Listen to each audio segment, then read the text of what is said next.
प्रदेश भर में आरबीआई की ओर से चल रहे वित्तीय साक्षरता सप्ताह के तहत विभिन्न कार्यक्रमों का आयोजन हो रहा है। इस दौरान महाविद्यालयों में कार्यक्रम का आयोजन करके विद्यार्थियों को डिजिटल युग में बढ़ते साइबर अपराधों और वित्तीय धोखाधड़ी से बचने के लिए जागरूक किया जा रहा है। इस पर ज्यादा जानकारी देने के लिए हमारे साथ जुड़ गए हैं एसबीआई के पूर्व डीजीएम अनिल टाक्सर। आइए उनसे बात करते हैं। जी सर, सबसे पहले आपका डीडी न्यूज राजस्थान के इस प्राइम टाइम न्यूज बुलेटिन में बहुत बहुत स्वागत है। विकास जी, बहुत बहुत धन्यवाद है। और मुझे इस बात की खुशी है कि न केवल भारतीय रिजर्व बैंक के द्वारा बल्कि डीडी राजस्थान के द्वारा और आपके द्वारा जो है ऐसे विषय जिनके ऊपर आज सबसे ज्यादा जागरूकता की जरूरत है उनको आपने प्राइम टाइम में शामिल किया। जी सर, वक्त का एक दौर था जब हमें अक्सर ज्ञान नहीं होता था तो हमें असाक्षर कहा जाता था। आजकल आरबीआई है, एसबीआई है, जितने भी बैंक के वित्तीय साक्षरता का जो आरबीआई ने अभी अभियान चलाया है, तो सबसे पहले आपसे ये जानना चाहेंगे कि वित्तीय साक्षरता जो शब्द है इसके क्या कुछ मायने। जी सर। विकास जी, अगर मैं सरल शब्दों में कहूं तो जिस तरीके से अशोक गुप्ता जी से अभी हम बात कर रहे थे, वो डॉक्टर थे, जी उसी तरीके से फाइनेंशियल डॉक्टर हो, क्योंकि आपके लिए हम सबके लिए जो है फाइनेंस आज के ज़माने में सबसे बड़ी ज़रूरत है। बिल्कुल। और जिस तरीके से कोविड के बाद में डिजिटलाइजेशन के अंदर जो वृद्धि हुई है, और आपने सही कहा कि हम जो साक्षर हुए हैं उससे बढ़ करके अब हम एक बार फिर डिजिटल दुनिया के अंदर ओटीपी बेस्ड चीज़ों के ऊपर बढ़ रहे हैं। अ, हर चीज़ के फायदे होते हैं, नुकसान होते हैं। और डिजिटलाइजेशन जिस तरीके से बैंकों में बढ़ा, जिस तरीके से हमारी स्कीम्स में बढ़ा, उस तरीके से एक समस्या हमारे सामने आ गई कि जो फ्रॉड का तरीका था, पहले जो फ्रॉड जी हुआ करते थे गन पॉइंट के ऊपर या मसल्स पावर पे, वो अब बदल चुके हैं। वो एक साइबर क्राइम की दुनिया के अंदर एक नया शेप ले चुका है। साइबर, जिसे सरल शब्दों में अपन लोग जानते हैं कि इंटरनेट।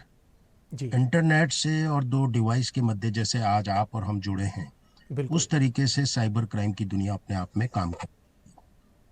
जी तो रिजर्व बैंक ऑफ इंडिया, क्योंकि जो वित्तीय साक्षरता अगर सरल शब्दों में कहूं तो किस तरीके से फाइनेंस को कंट्रोल करना, किस तरीके से फाइनेंस के बारे में साक्षरता करना। पुराने जमाने की बात करें, जब अगर हमारे दादा दादी की, नाना नानी की, तो उस समय सारा जो फंड होता था वो हमारे घर की महिलाओं के पास केंद्रित रहता था। जी लेकिन आज एक चलता फिरता बैंक हमारे मोबाइल के रूप में, जी हमारे आईपैड के रूप में, हमारे लैपटॉप के रूप में हमारे साथ हो गया है। जी और जो नई पीढ़ी है, जिसे हम जैन जैट कहें, वो जी बहुत तेजी से टेक्नोलॉजी की तरफ बढ़ रही है।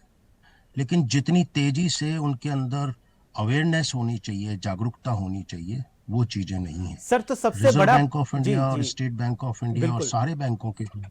जी सर, सबसे बड़ा प्रश्न वित्तीय साक्षरता के लिए क्या कुछ जी कहा बताएं। किया जाए, हम कैसे साक्षर हों वित्तीय तौर पे। इस समय जो वित्तीय साक्षरता केवल इस चीज पे केंद्रित नहीं रह गई कि हम हमारी इनकम में से कुछ चीज बचाएं। जी इससे भी इसके दायरे बढ़ चुके हैं। किस तरीके से उस बचाई हुई रकम को हम बैंकों के साथ में सुरक्षित रूप से निवेश करें। तो जो सुरक्षित दायरा है वो बहुत जरूरी है। और डिजिटलाइजेशन के साथ में वित्तीय साक्षरता ना केवल कमाने वाली पीढ़ी के लिए जरूरी है, बल्कि वित्तीय साक्षरता उन लोगों के लिए भी जरूरी है जिन्होंने अभी जीवन शुरू किया है। मैं जी बच्चों की बात कर रहा हूँ, मैं बिल्कुल। छात्रों की बात कर रहा हूँ। अभी 9वीं 10वीं के अंदर जो छात्र थे, उन छात्रों के अंदर टेक्नोलॉजी की एडप्शन जो है वो ज्यादा है। जी लेकिन जब साक्षरता की बात आती है, खास तौर से वित्तीय साक्षरता की बात आती है, तो उनकी जानकारी बहुत कम होती है। जी चाहे वो विद्या लक्ष्मी एजुकेशन का पोर्टल हो, चाहे वो सेविंग बैंक के अंदर अपनी इनकम को थोड़ा सेव करना हो। जी और ना केवल छात्रों तक, विकास जी, आपको आश्चर्य होगा जान करके कि जो सीनियर सिटीजन्स हैं, जो जी पुरानी पीढ़ी है, उनके अंदर भी अपने पैसे को किस तरह सुरक्षित रखा जाए, ये एक चिंता का विषय होता है। जी क्योंकि धीरे धीरे समय के साथ, उम्र के साथ में उनकी जो शक्ति होती है समझने की या याद रखने की शक्ति, वो धीरे धीरे जी कम होती जाती है। जी तो ना केवल बच्चों के ऊपर, बल्कि मेरी आवश्यकता है कि जो सीनियर सिटीजन्स हैं, 70+ या 80+, उन लोगों को ऊपर केंद्रित करना बहुत जरूरी है। जी और इन दोनों वर्ग ऐसे हैं जिन वर्ग के लिए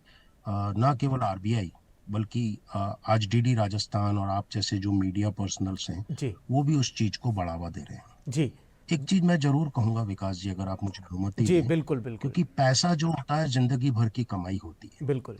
जिंदगी भर की कमाई यदि एक छोटी सी गलती अगर चली जाती है तो आप उस इंसान की स्थिति को समझिए कि उसके साथ क्या गुजरता है। जी एक बिल्कुल छात्र के रूप में अगर मैं बात करूं, उसके पेरेंट्स उस छात्र को बहुत ही गहरी कमाई के साथ में उसको पढ़ाने के लिए आगे भेजते हैं। बिल्कुल सर और बिल्कुल। यदि वो किसी इस तरीके के साइबर क्राइम का शिकार होता है जी तो ना केवल उसके लिए, पूरे परिवार के लिए, बल्कि देश के लिए भी एक जी दर्दनाक स्थिति होती है। बिल्कुल बिल्कुल, कुल मिलाकर सर ये कहा जा सकता है कि आधुनिक दौर की जी। जो सबसे बड़ी जो ज़रूरत है, हमें वित्तीय तौर पर साक्षर होना बहुत ज़रूरी है। उसके लिए हमें सावधान भी रहना होगा, सतर्क भी रहना होगा। सर बहुत बहुत शुक्रिया डीडी न्यूज़ राजस्थान के साथ जुड़ने के लिए और अपने विचार साझा करने के लिए।